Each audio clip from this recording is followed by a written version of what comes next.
Hey guys, welcome back to more volleyball. We got a GoPro, which means we can do insane wide angle shit like this. And guess what I got? Well, first of all, I'm here I can't go to the gym anymore because the gym I usually go to doesn't allow me to play volleyball in their racquetball court. Like niggas really be playing racquetball. So instead, we're gonna have to play on the wall. Just a random wall. So we're here at the park by myself with the GoPro, and I got the head strap. Oh shit.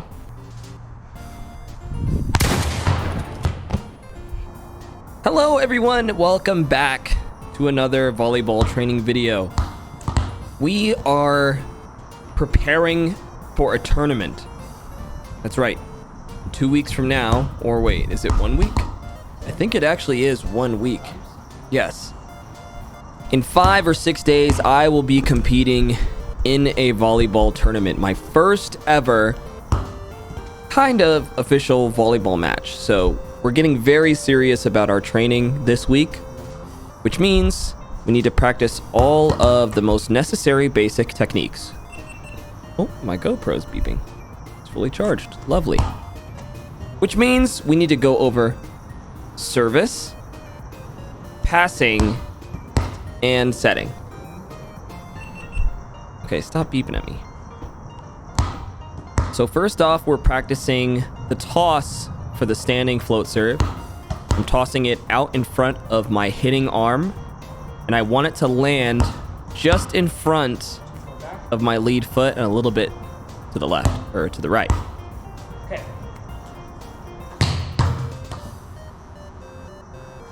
Now, I learned if it bounces straight back to you, that means you properly tossed it in front of your hitting arm. So I'm very glad to see that. So what you want to look for is that it comes straight back to you where you hit it, and then it doesn't have any spin on it. Because if it has top spin, if the ball has top spin, it's going to have a predictable trajectory, and it's going to be way easier to receive. About how far away is the net from the service line in volleyball? 24 to 28 feet. So let me get my measuring app. So let's do 25 feet to be safe. 4 squares away from the wall is our fake little service line. I feel nervous even though I'm not actually doing the service. So like I said, I measured out the distance from this wall because we have a good line on the wall to see where the net might be. That horizontal line that breaks up the brick pattern is just about 7 feet, I think, which is about where the net would be. So that's a great marker to have. So I then measured 25 feet away from the wall, which is generally where the service line would be, I think. The quick little Google search said that it was between 25 and 27 feet, I think. But I just went for, I think it was 24 or 27. So I just went for 25 feet to be safe. The markings actually ended up being perfectly spaced. 4 like concrete squares away from the wall is pretty much exactly 25 feet. So all I had to do was count out 4 squares from the wall and try to hit the ball above the horizontal line. Which was a great setup because I didn't have to use my new serving thing that like straps to your waist and lets the ball come back to you. I can just hit the ball towards the wall, see if it went over the line. If it went over the line, it went over the net. That was it. I think if I can just hit the ball at the top of my swing and hit it correctly with my palm right at the center, then I'll go straight over the line. If I hit the ball over the line, it went over the net. If it comes right back to me, that's, oh. If it comes right back to me, that's how I know I tossed it properly in front of my hitting arm. Just like that. That was another solid one. Sometimes it's going to come back at a weird angle because there's ridges on this top layer of the wall. You see what I'm saying now? This is just about where the net would be, where that line is. I can just come here to practice my services every day. Serve. So that's the plan. I'm going to come back here every day before the tournament because I will not miss a serve. That would be so embarrassing. I don't care if I don't get any touches on the ball. I don't care if I miss my attacks. I don't care if I set off the court. As long as I don't miss a service, that's fine by me. I think I did a good job in the game. Because if I get put up to serve and I fucking lose a point for my team, I'm gonna be so sad. I have to freeze. If I don't freeze, I'm gonna follow through and give the ball out. My biggest goals for this upcoming tournament is to obviously get my serves over the net, even if they're not super flat, because I'm still a beginner. Gotta remember that. But my second dream is to receive an attack or a service. I want to try to receive as many services as I can if I'm playing in the back row. I don't really understand how the rotations work, honestly. Like, if you play lib, like, do you just stay in the back row the whole game? Do you have to rotate to the front and play like middle blocker for a fucking turn? I don't know how it works. I certainly hope not, because I'm doing all this training to play lib. But if I have to rotate out of my position every 2 minutes, then what's the fucking point of all the specialized training? You know what I'm saying? So my goal, my second dream at the tournament is to try to get as many balls up to the setter as I can off like the first touch. So whether that be like a serve receive or I'm defending against an attack. The thing I really want to do, that's like my dream, is to like, well, first of all, putting up any attack would be delicious. But I don't know, I specifically have this idea of like somebody tries to hit a line shot, but it goes through the blockers and then it's like I put that up. Does anyone else have that same, like, I don't know. Like, I want it to, I don't know. I really love, like, denying offense, like, in whatever I do. It's just so satisfying to me. So, like, if someone gets all the way, like, they have two blockers, and they somehow manage to get through the 2 blockers by doing an amazing line shot right down the line, but then I'm there. Like, fuck no, you're not getting that point. Try again, nigga. That's my fucking dream. Okay. The lights are starting to go off here. So I'm gonna try to get in some passing drills and then call it a night. I kinda wanna jump serve though. Y'all know me, back on the jump serve. Fuck no. I will learn how to jump serve. I don't fucking care. I was watching another video by the same guy. I'll just put his thing on screen if I can find it.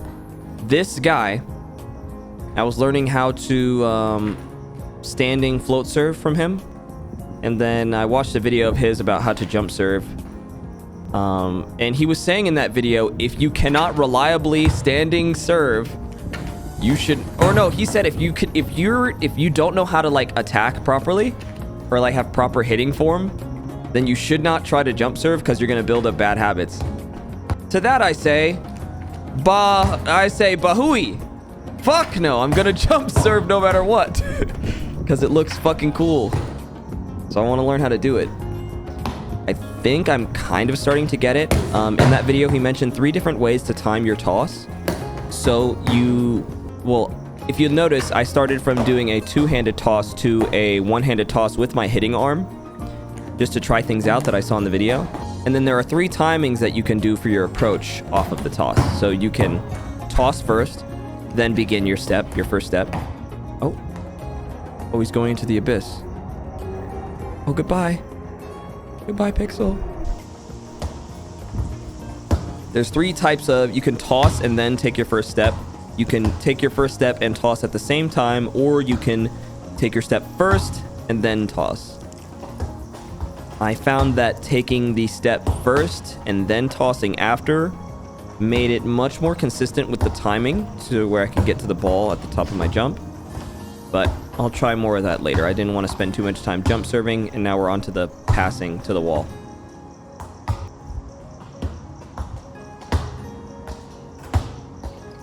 I want to take this time here, because I'm going to be passing for a while, to just thank you guys for watching all of these training videos. If you play volleyball or you don't, it just means a lot to me that you guys are interested in watching me practice a sport by myself.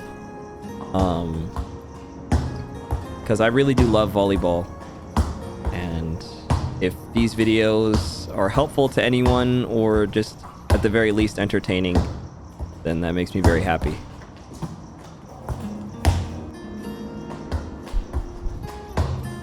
As you can see with a lot of the drills I was doing tonight, they're very sloppy at the beginning.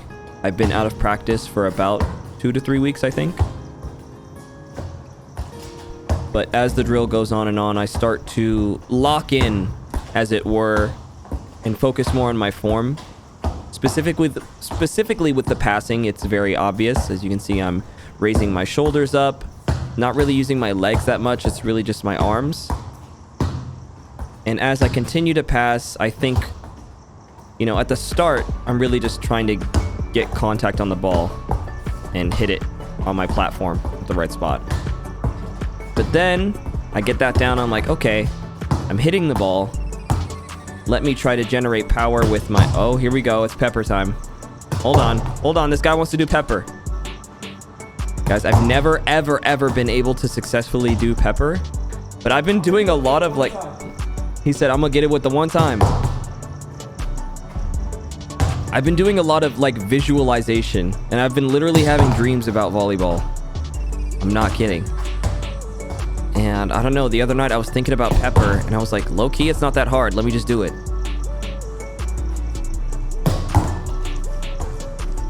I could not set the ball to myself, or pass it to myself. Pass up. Set. Booyah! That's what I'm talking about. Look at this guy go.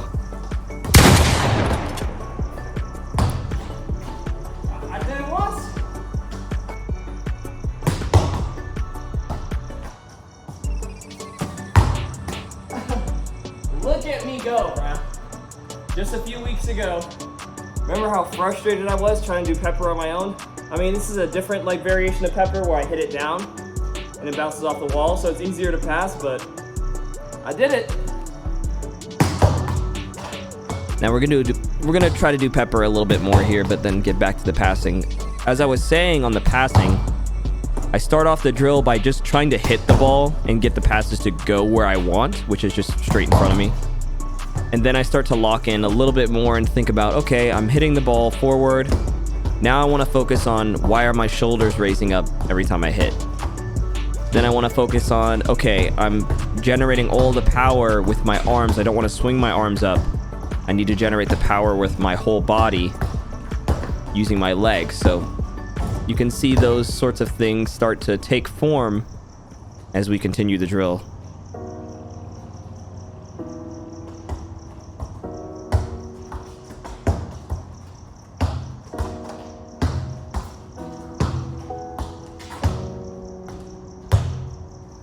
Another thing I need to practice much more is creating my platform. I think just before bed each night, I'm going to do a little bit of setting to myself in my room, and then just probably do like a set of like 100 times creating my platform before I go to bed. And there's the t-shirt in the mouth. That's how you know I'm really locked.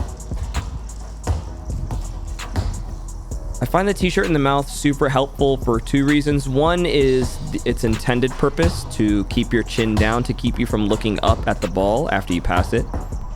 Because looking up at the ball will slightly alter your form and mess up your pass.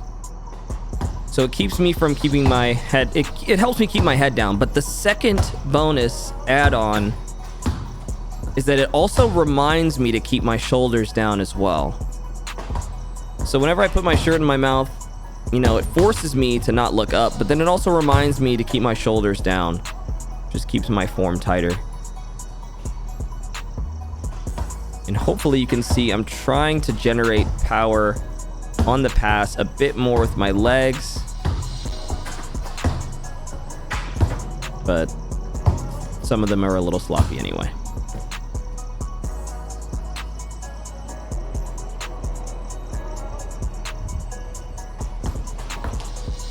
Training outside in the dark was strangely like peaceful.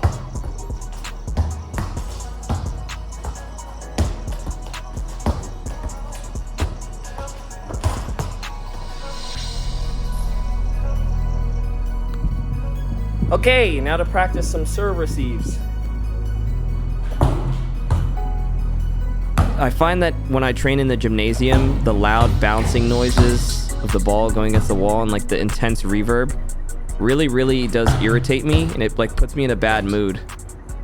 Hearing the wind, the birds chirping, there's no reverb in my ear when the ball hits the wall. It is very relaxing. It's a nice cool night out. Here I'm trying my best at the start of this drill to not move around too much when the ball is coming at me. I saw a video saying that less is more when you are receiving a service or, you know, trying to defend against just a ball that has a lot of energy. You don't want to move around too much. It's more about placing your platform, making it solid, and aiming it to the setter, which is what I start to do here. I kind of like got it down. I'm like, okay, if I just stand still, the ball will just kind of bounce off at kind of the perfect height. You see, I didn't move that much there. The ball went just like a little bit high, just enough time for the setter to get into position. Now, if the setter likes a higher ball, you know, I can adjust. But I'm starting to get it.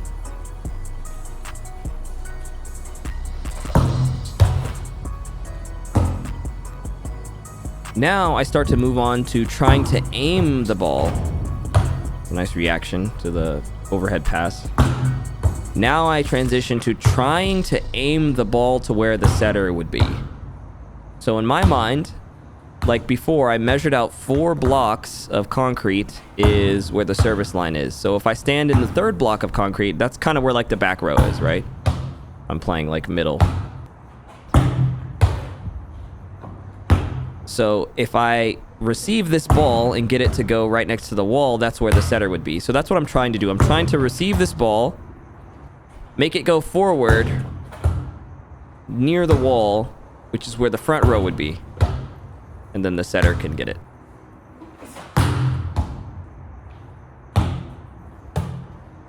Done. I was just gonna leave, but I didn't get this GoPro for no reason. So let's do some setting before we leave.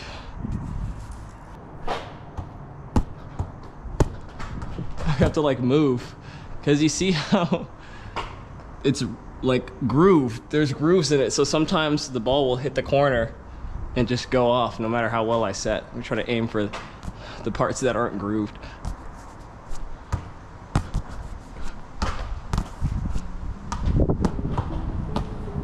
I could just set to myself, I guess. I'm still not good at setting to myself, so I might as well just do that.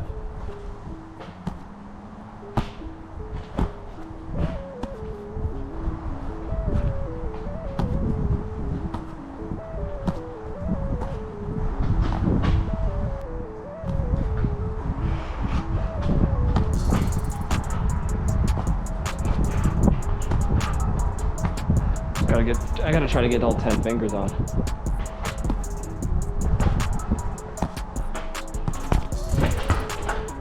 Bruh, I am not good at setting.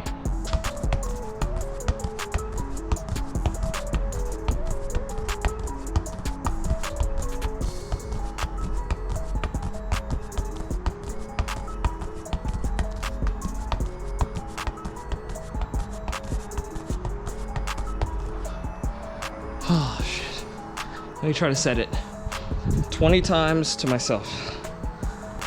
1, 2. Oh. 1, 1, 2. Oh. 1, 2, 3, 4, 5, 6. Oh. Maybe 10 is my limit. I don't have much battery life left, so let's try 10. 1, 1, oh. 1, 2, 3, 4, 5, 6, 7, 8, 9, 10. Those are sloppy. Let's try 10 more.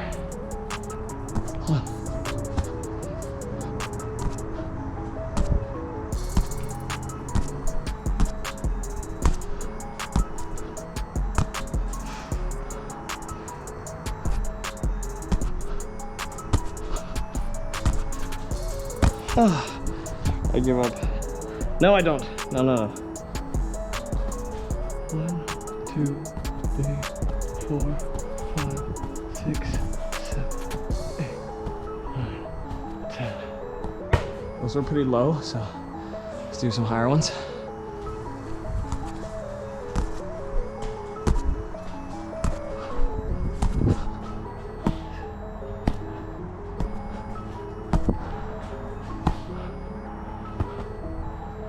Good enough for me. Let's go home. And now I'm home and the video's over. Good training session. See you next time.